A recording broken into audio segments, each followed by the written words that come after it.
Hi, thank you for joining me today. I'm going to show you how to make, not necessarily how to make these Christmas cracker boxes, but how to work out how to get one the size that you need it to be and how to figure out what size to make the insert. You can see we started this little tiny inch by an inch box, which is the 6-inch, made from a 6.5 by 6-inch piece of paper, piece of DSP. And if you undo the little ribbons at the end, you can pull out, using a bit of ribbon, you can pull out a little gift box, and that could have like a lipstick or something in it, a nail varnish or whatever. You can, and I will show you how to make that to fit inside your box. I haven't overly decorated or embellished these. Obviously they could have a gift, they'd have a gift tag on, a sentiment, you could have ribbon on, you could do all sorts with them, add glitter to them, whatever. But I'm going to leave decorating the box up to you. I'm just going to show you how to get the right size. This one is 1.25 inches by 1.25 inches. And this one, if you can see on the edges, I've rounded off with the reverse of the envelope punch board. So I'll show you how to do that, just for a little bit of extra effect. And then I've opened the wrong end. I'm not sure if this one, oh, this was the one that I did like a little window so you can see what you've got in the box without opening it, and you can put your company logo or something on there, or what it is. If it's, say it's wax melts, which is what I'm going to be using these for, I'll be able to put in there, you know, that they're wax melts, do not eat, to make it obvious that's what's in them. I haven't attached a little pulley to this one, but I'll show you how to do that. So this one's just a box. It could be segmented again, or it could be left as it is. And this one is a bigger one. This one is 1.5 inches by 1.5 inches. So you're getting quite a big differential from there. Obviously that's a 6-inch long one. I think these are 12. That one's 11. And that one's 10.25. So it's up to you how long you want to make it, how wide you want to make it. I'm just going to give you some tips on how to figure out your sizing. This box pulls out and it's got a segmented box there, which is ideal for some truffles or wax melts or chocolates or whatever. And then it just fastens back up with the ribbon. Right, so this is made using the envelope punch board. I think you probably could make it without one, but let's say we're going to make it with one. We're going to go for this size box. Imagine this is the box we need. The way to start figuring out what size you need is to, sorry, I've never put a, you might know the one I want to use is the one I didn't put a little pulley on. These were just, I was just trying things out for size. So the way to start off is to figure out what size carrier you need, what size box you need inside. So I'm going to go with this, which is a 4 by 1 box. I'm not going to make another one because there's no point. It's easy to make. You just need, if it's 4 by 1, and you want a little tray box like this, you just need to add 1 inch on each side to get the depth.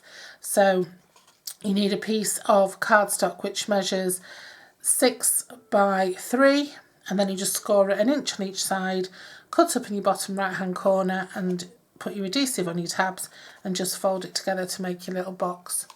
So this box is 4 by 1 and it is bang on 1 high and wide, so it's exactly 4 by 1 all the way around. So this part of your box between this crease and this crease, you can see this crease here and this crease here, needs to be at least 4 inches. So we're going to make ours exactly 4 inches, okay? So bear that in mind. We want our box, can you see what I'm writing here? We want the inside bit to be 4 inches.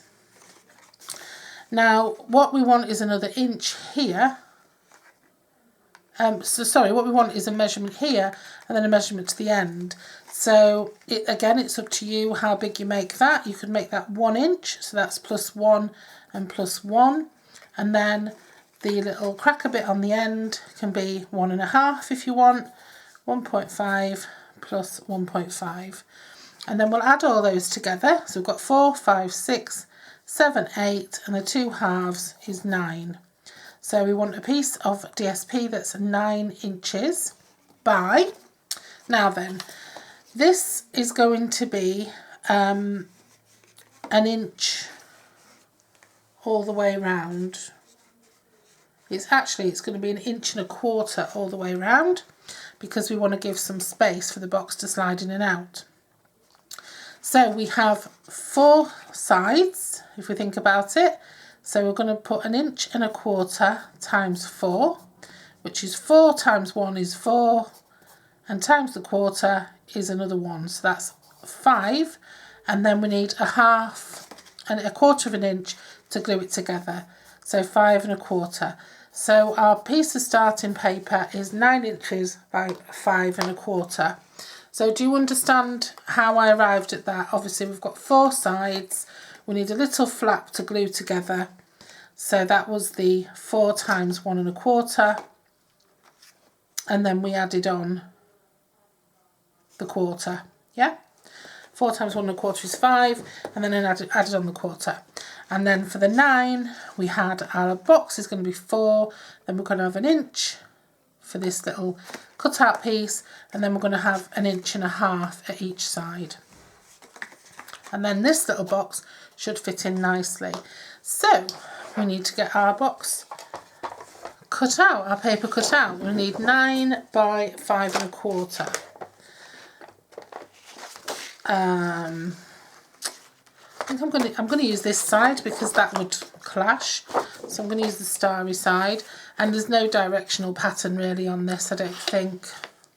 Well, I suppose it should go that way round. So I'll make our long side there, that way, and then our pattern will be going that way up. And then 5 1/4. Yeah, just check it is 5 1/4. 5 1/4 that way. Always make sure your paper's butted nicely up so that you don't make it too small. And that's all we need for that.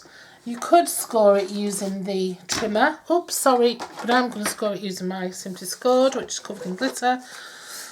Now, where we want to score it, so we're looking at this long side, this side here.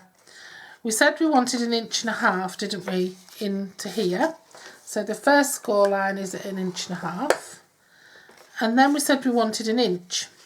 Well, we have to cut that, divide that into 2, because we need a little score line down the middle of there. So we'd score at the first one at 1.5 inches, then at 2, and then at 2.5. And that'll give us that little shape here that sort of bends.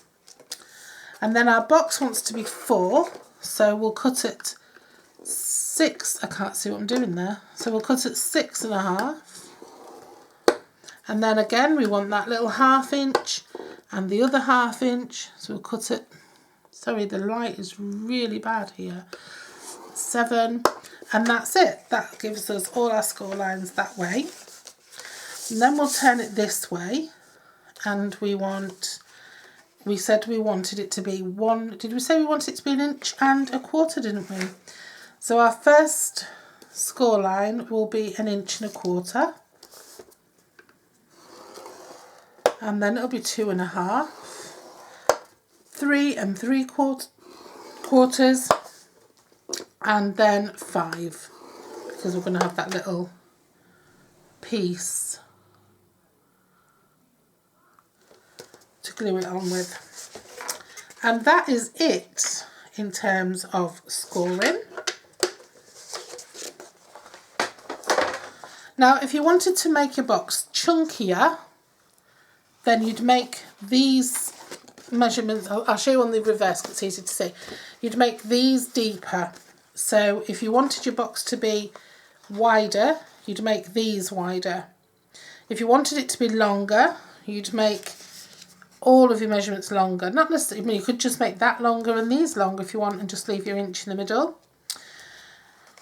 And if you wanted the middle to be shorter and the edges to be longer, then you just adjust your measurements accordingly. As long as you're doing the same at each end, that's all that matters. And as long as you can fit your box in, that you've got your gift in, that's fine. Okay, so I'm going to score, I'm going to fold and burnish now. I'm going to start off, I'm using the starry side, so I'm going to, oh, this is a fiddly little piece to score. Let's get that out of the way. And then I'm just going to burnish those score lines on the horizontal.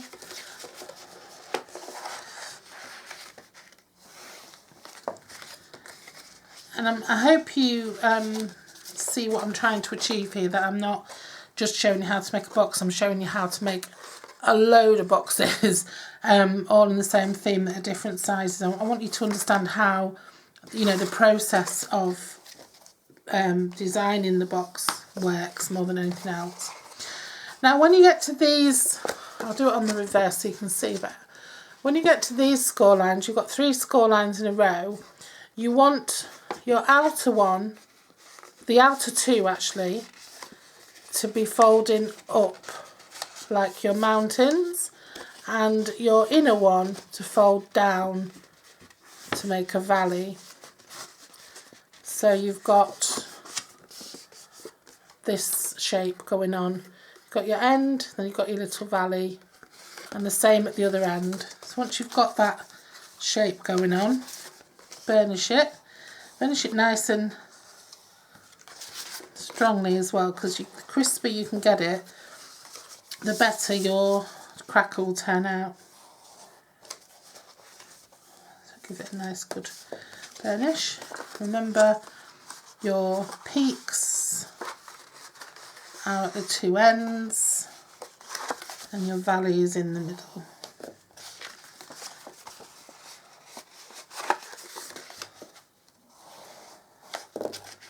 And that'll just make sure that it lies properly when you put it together. If you wanted to cut out windows, you could cut out windows, you could back them with acetate, you could back them with window sheet, you could back them with vellum, you could just back them with a different paper. Now's the time to do it, because now's the time to pop that through your Big Shot with a die on. If your piece of paper is too wide, then what I did here was I cut it through 2. So what I did was, this is going to be the top of the cracker and this is going to be the side window. So it'd be perfectly fine to cut through 2, because you could have a little contrast here, you could have, you know, see what's in your box here or see what's in your box here. So it'd be really, you know, it's just a nice little design feature, and it just helps you to be able to do it through your Big Shot on pieces of paper that are wider than 6 inches. So you've got this nice little concertina effect going on in the ends, and you've got all your scoring done. Now to get the envelope punch board out. Stampin' Up do make an envelope punch board, which is similar or the same as this one, but this is one that I have had for years. Now what you want to do is you want to fold over your first of your flaps. This is the one without the extra for gluing, and you can see where your 3 lines are, where your valley is. You want to place your valley so that the cutting blade is smack on that, so you're cutting right through where that valley is, and do it on all, try and get them all the same. So if you do go a little, I think I went a little bit off, it's because of the position I'm trying to work in, it's not my usual position. But if you do go a little bit awry, so my Simply Scored's trying to make its way back in. If you do go a little bit awry, just go awry as well on the next piece. so that they're all lined up at least, even if it's wrong. I'll show you another couple of little features of this cute little box in a minute. When you get to the end, just wrap it over as if it's been stuck together.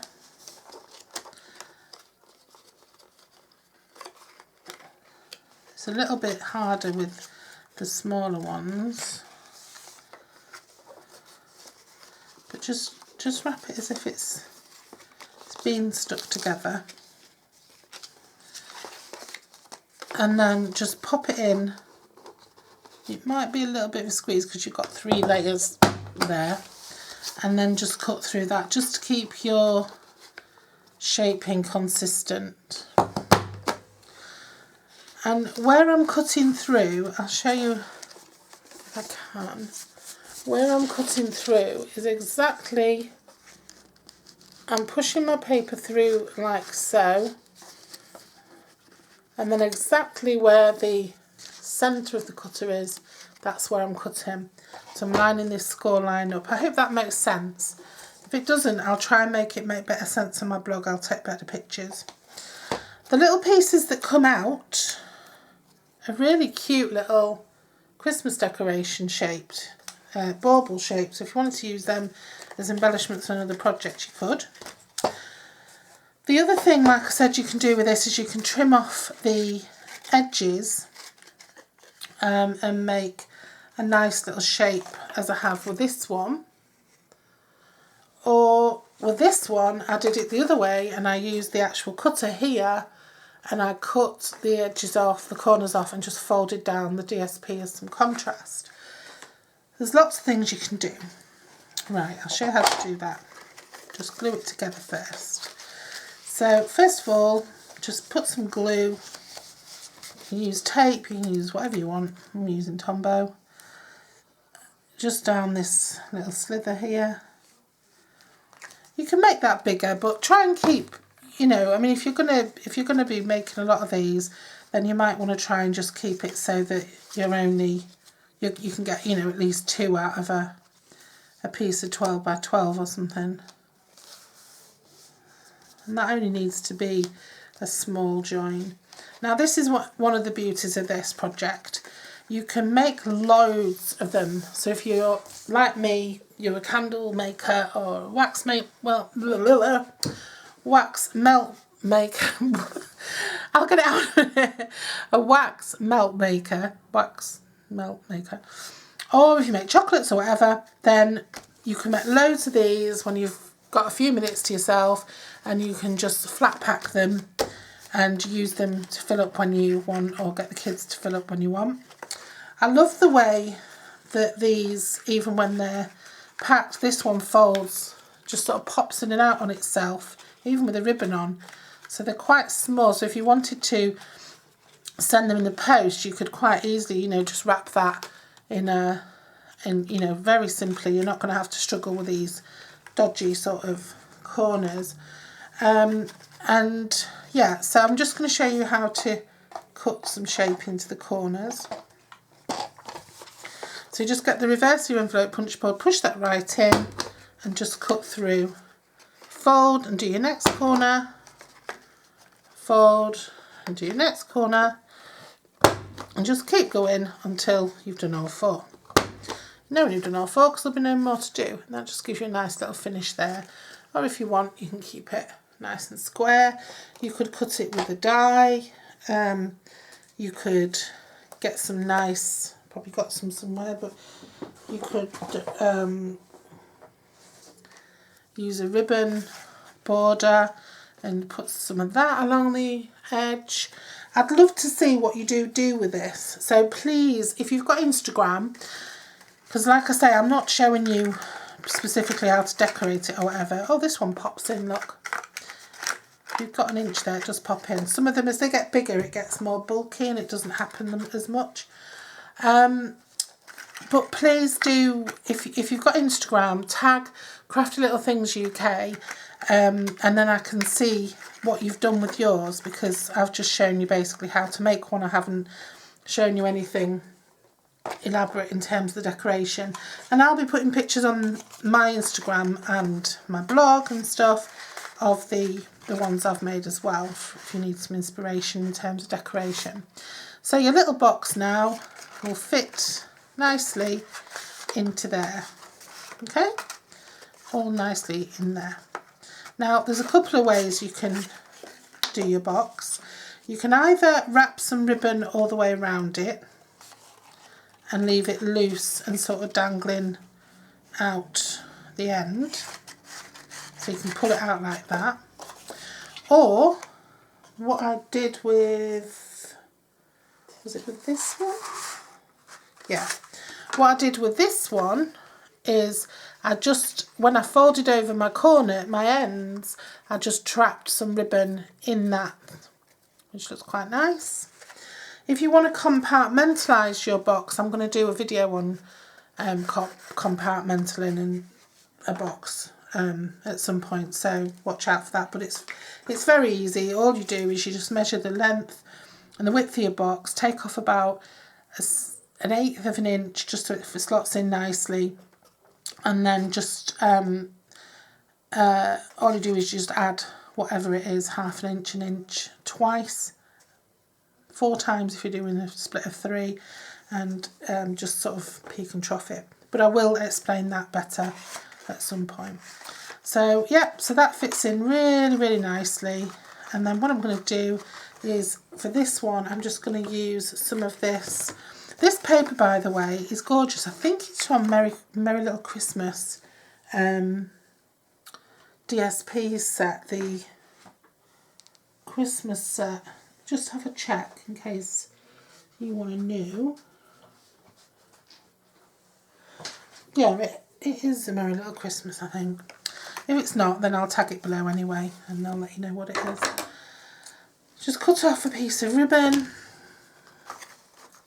and just wrap it around. Tie it in a bow. You could use baker's twine for this. You could use tinsel. You could even use pipe cleaners to twist around. That might look nice.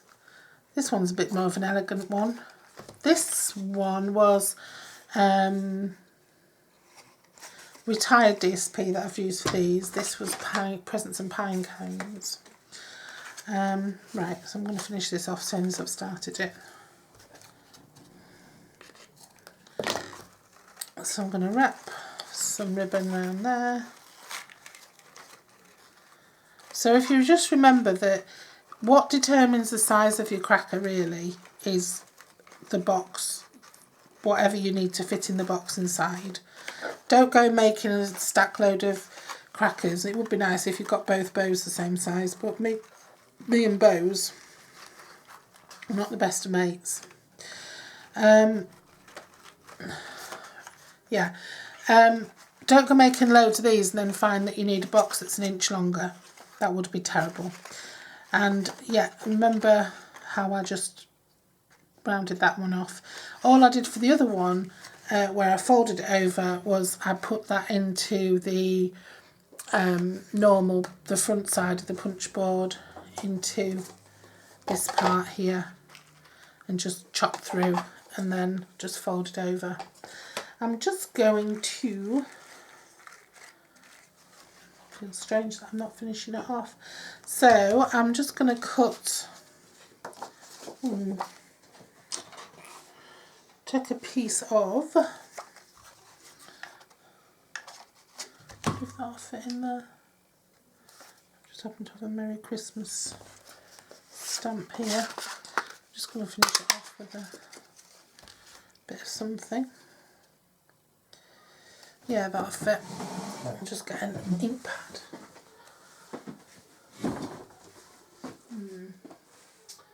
What colour shall I use? I'm just going to go for a real red with a nice bright. It'd look nice embossed in silver, wouldn't it, to match the ribbon?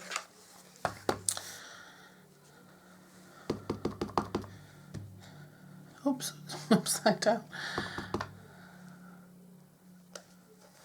Yeah, it's not the best of stamping jobs, that, but There you go. Just going to cut out another. I'll just cut it out in a bit of basic black.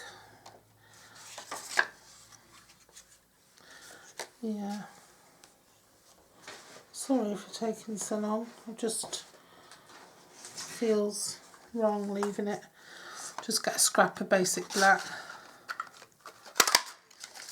Just going to stamp that out. This is the Pretty Label punch, by the way. It's lovely. And then I'm just going to grab some dimensionals, which I should have to hand. I wasn't planning on doing this, so I was planning on just showing you how to measure the box. So this is a bit of a bonus, or not, depending on how you feel about the sound of my voice. I'm going to link everything below. I'm going to put it in a blog post as well. So don't worry if you've not kept up or if anything's garbled and unclear.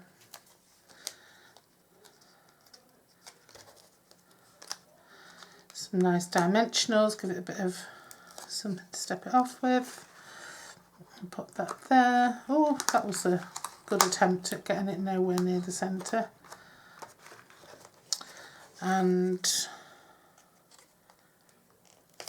of course, dimensionals are the easiest thing to peel the back off I've ever come across in my life. But when you're filming yourself, they take forever.